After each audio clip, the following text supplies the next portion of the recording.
Nous avons enquêté pour vous sur la psychologie au travers des jeux vidéo. Mais avant d'entrer dans le vif du sujet, survolons leur histoire.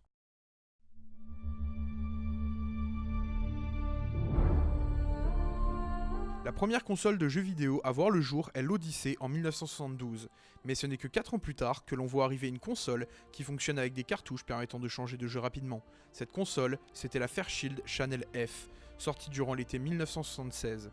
Si jusque-là les ventes de jeux vidéo étaient florissantes, elles connurent tout de même leur unique crise, et ce n'est qu'en 1983 qu'ils firent leur grand retour, et un retour de poids. C'est ainsi que débuta la guerre commerciale entre les deux acteurs principaux du jeu vidéo, la naissance de Sega et Nintendo, qui sortirent respectivement la SG-1000 et la NES, qui marqua tous les esprits avec Super Mario Bros. Puis en 1989, sortit la Game Boy, révolution avec cette console portable qui battit tous les records de vente. Dans le domaine des consoles de salon, en 1994, arrive la 5e génération avec la Saturn, la première à supporter des jeux en 3D. Et seulement quelques mois plus tard, Sony devient le leader du marché avec la PlayStation. En 2001, Microsoft se glisse dans la compétition alors que Sega l'abandonne. Les jeux vidéo offrent maintenant la possibilité de se jouer en ligne avec la Xbox, la PlayStation 2, la GameCube et la Dreamcast. Il a fallu attendre 2006 pour pouvoir jouer en haute définition avec la Xbox 360 et la PlayStation 3. Ce que la Wii de Nintendo n'offre pas, se focalisant surtout sur l'intégration d'une manette originale avec reconnaissance de mouvement. Actuellement, nous en sommes à la 8e génération. Elle comprend la Nintendo 3DS et la PS Vita de Sony pour les portables, et la Wii U, la Xbox One et la PS4 pour les consoles de salon. Intéressons-nous maintenant aux principaux types de jeux. Nous allons ensuite poser quelques questions à plusieurs joueurs de tout âge. Les styles de jeux que je préfère, il y a les jeux de guerre et les jeux d'aventure. J'adore tuer les gens, c'est un peu le principe du jeu. Et dans les jeux d'aventure, j'adore tout ce qui est chercher, explorer un peu tout. J'adore GTA Vice City. Vu que c'est le premier GTA avec les motos et les trucs comme ça, j'ai adoré celui-là. Action, espionnage, infiltration, certains jeux d'aventure qui peuvent être intéressants avec des quêtes. Il y a en ce moment un jeu qui est super, c'est sur Rome. Voilà. C'est très gladiateur. Bon, c'est à une autre époque, mais c'est bien restitué. Il y a des phases historiques qui sont vraies, hein, puisque c'est tiré de la réalité. Je préfère les jeux d'aventure. Je joue à World of Warcraft. C'est un jeu super complet où il y a tous les trucs qu'il y a à faire, il faut le faire, quoi. C'est pas un jeu où il y a très peu de choses à faire et où on finit vite, quoi. Ça, c'est un jeu qui se finit jamais. Nous allons maintenant voir les différents types plus en détail. Les jeux d'action sont des jeux qui mettent à l'épreuve la dextérité et les réflexes du joueur.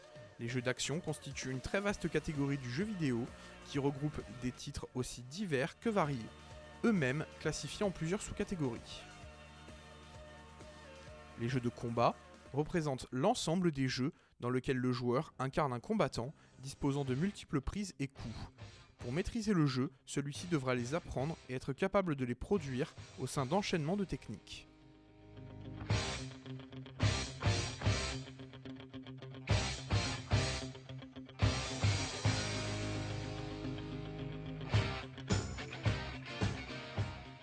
Les beat'em all sont des jeux d'action dans lesquels le joueur doit combattre de nombreux ennemis répertoriés en différentes catégories et classes, tout en progressant à l'intérieur d'un niveau non fermé et à la difficulté croissante, généralement ponctuée par un combat contre un boss final.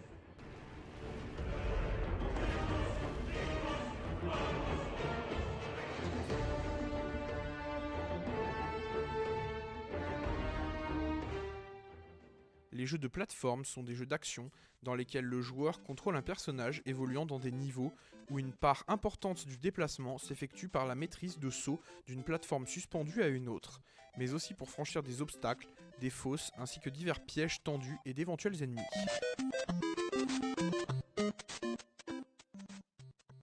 Les shoot'em up sont parmi les plus anciens jeux de tir créés dans l'histoire du jeu vidéo, caractérisés par une vue subjective du vaisseau ou du personnage. Le but du jeu est de détruire les ennemis tout en esquivant leurs tirs.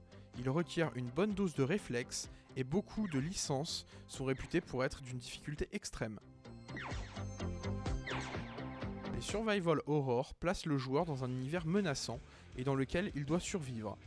Ces jeux utilisent des éléments traditionnels du film d'horreur pour créer un climat de danger permanent, tels que des monstres, des perturbations atmosphériques et autres éléments morbides. Un des principaux éléments du jeu est le nombre limité de munitions. Les RPG, pour Role Playing Game, sont des jeux de rôle. La majorité d'entre eux invitent le joueur à incarner un ou plusieurs aventuriers qui se spécialisent dans un domaine spécifique, combat, magie ou autre. Les jeux de rôle en ligne massivement multijoueurs, abrégés en MMORPG, sont des mondes virtuels dans lesquels des centaines ou des milliers de joueurs peuvent interagir ensemble et en même temps par le biais d'un réseau comme Internet.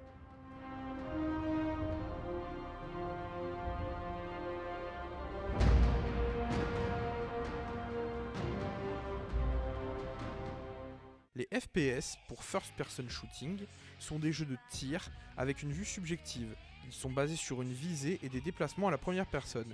Cette perspective a pour but de donner l'impression au joueur d'être là, à la place du personnage, tenant l'arme et voyant exactement ce qu'il voit.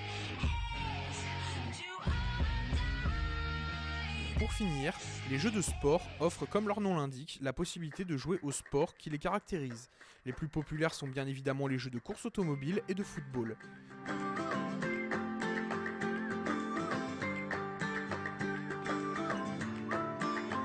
Il y a bien sûr des catégories qui n'ont pas été abordées, comme par exemple les hack and slash, les jeux basés surtout sur les donjons. Nous demandons l'avis d'une spécialiste en psychologie. Quel est son point de vue sur les univers virtuels?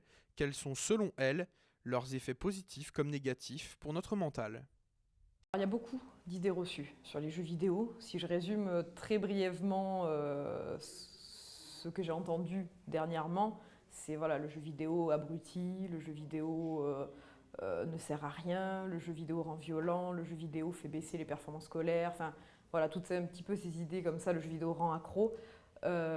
Je pense qu'en fait, c'est avant tout des idées qui résultent d'une méconnaissance. Différentes études ont montré que justement, la pratique vidéoludique va permettre à l'adolescent d'expérimenter certaines choses dans le cadre du jeu vidéo, dans le cadre rassurant dans un sens du jeu vidéo, pour ensuite les transposer et les réutiliser dans la vie quotidienne.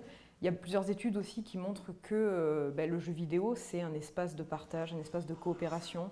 Il faut jouer avec l'autre ou jouer contre l'autre, mais dans tous les cas, il faut essayer de mettre en place des stratégies. Il faut réfléchir à ce que je vais faire, comment je vais le faire, pourquoi. Donc énormément de compétences comme ça sont développées au niveau des stratégies d'action. Il y a également de nombreuses études qui ont montré que pour jouer aux jeux vidéo, ça nécessite en fait des compétences cognitives, des capacités d'attention, des capacités spatio-temporelles, des capacités de mémorisation. Et justement, toutes ces études-là ont montré que ces compétences-là sont valorisées par la pratique vidéoludique. Moi, je joue aux jeux vidéo déjà pour m'évader un petit peu, pour faire passer le temps quand je m'ennuie, quand j'ai rien à faire. J'aime bien jouer parce que ça me détend, ça me fait rire des fois. J'avais pas trop l'habitude de jouer en ligne jusqu'à maintenant. Et juste avec le jeu que je joue en ce moment, j'ai découvert ce que c'était de jouer en ligne. Mais sinon, j'aime bien jouer toute seule aussi dans mon coin. Mais ça dépend à quel jeu, quoi. À plusieurs, je préfère jouer, ouais. Parce que c'est plus convivial. Si on commence à jouer tout seul aux jeux vidéo, c'est pas marrant, quoi. Pour pouvoir m'échapper et puis penser à rien d'autre que simplement me rendre un peu dans l'immersion du jeu et être un petit peu sur une autre dimension. Voilà. Bon, on dit multijoueur, c'est bien sur Internet et tout, mais ça devient un peu la pagaille. Enfin, moi, j'aime pas trop parce que ça devient des champs de bataille, on ne sait plus où on se fait tirer à droite, à gauche. Faire ma campagne solo, voilà, c'est bien. Donc ça veut dire que c'est quand même un peu privé, je veux dire, c'est un peu personnel, quoi, de jouer dans un jeu, si on s'implique dedans. J'aime bien mettre dans la peau du personnage, je ressens les émotions qu'il ressent. Quand je perds et qu'il meurt, je le ressens aussi. Je préfère quand même jouer à plusieurs, c'est plus marrant dans les jeux de guerre quand même. Déjà, on peut jouer avec plus de joueurs, même avec des gens qu'on connaît pas. C'est plutôt sympa et surtout qu'on peut jouer... c'est vraiment cool parce qu'on peut jouer contre des gens à l'autre bout du monde et des gens près de chez nous aussi. Alors je pense que le jeu vidéo n'est pas négatif en soi. C'est un objet qui ne peut pas apporter du positif en soi, ni apporter du négatif en soi. Tout va dépendre de l'usage que l'on va faire du jeu vidéo, tout dépend de l'usage que l'adolescent va faire et de la manière dont les parents vont accompagner cet usage-là. Maintenant, il est vrai que dans quelques rares cas, on a observé les premiers mots qui viennent en fait quand on parle de conséquences négatives face aux jeux vidéo, c'est soit la violence, soit l'addiction.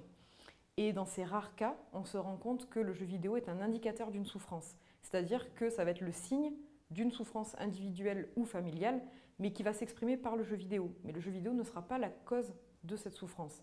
Donc les conséquences négatives, il peut y en avoir, mais elles ne sont pas liées au jeu vidéo en lui-même, mais à l'usage que va en faire l'adolescent. Je joue à peu près 1 heure par jour ou 2 heures, et surtout le soir, quand je rentre du travail. Je joue pas tous les jours. Je joue quand il y a un nouveau jeu, bien sûr. Mais je sais pas, j'ai des périodes comme ça. Il y a des moments où je joue pas. Par semaine,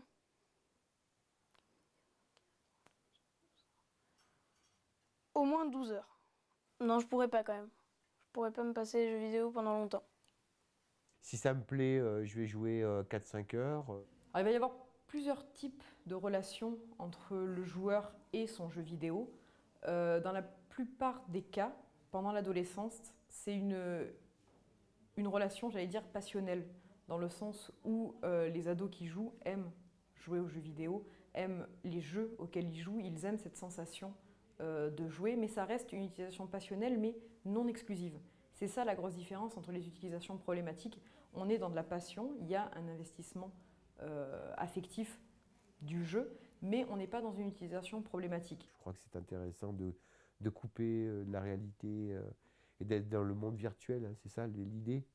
Donc oui, on s'évade, quoi. Donc pour moi, c'est positif, ça fait pas de mal, ça blesse pas le voisin, ça embête personne, quoi. Pour moi, c'est être en immersion avec une autre vie et faire passer le temps avec ça, comme si tu étais dans une autre vie. C'est un petit peu ma part d'enfant quoi, qui ressort quand je joue aux jeux vidéo. Après, quand j'ai ma part d'adulte, je ferai d'autres activités, quoi, comme des activités manuelles ou aller me promener. Mais... Contrairement aux idées reçues, les jeux vidéo ne sont pas forcément néfastes pour nos santé mentales.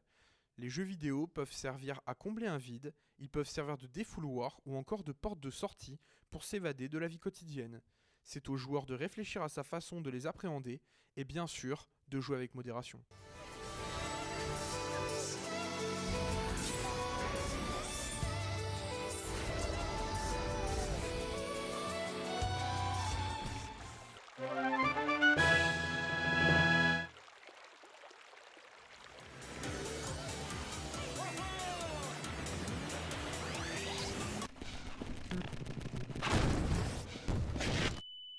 Nous allons maintenant visiter les locaux de Gerwin Software, une entreprise spécialisée dans les jeux de quiz sur le net. Ils ont notamment créé le jeu Question pour un champion online, jeu reprenant le concept de l'émission éponyme. Et donc Gerwin Software, c'est une société qui a été créée en 2003. Le premier jeu qui a été créé, c'était monlegionnaire.com. C'était le premier jeu de quiz sur Internet. Enfin, le premier jeu qui a vraiment bien marché sur Internet dans le domaine du quiz. Alors il y a plusieurs manières d'attirer les joueurs, effectivement. Il y a la viralité. Dans l'idéal, on ne devrait que s'appuyer là-dessus, puisque c'est une méthode qui est gratuite et qui est basée finalement sur le succès du jeu, quoi. Si on aime un jeu, on a envie d'en parler à ses amis, on a envie de les inviter. Et on incite pas mal les joueurs donc, à le faire, en leur donnant notamment des parties gratuites. Après, effectivement, le complément, c'est aussi de faire des publicités, de faire un peu de marketing. Aussi, au fil des années, on s'est constitué une bonne communauté de joueurs, on en a plusieurs millions, donc l'idée c'est aussi, quand on crée un nouveau jeu, de rappeler les anciens pour les faire venir sur nos nouveaux jeux.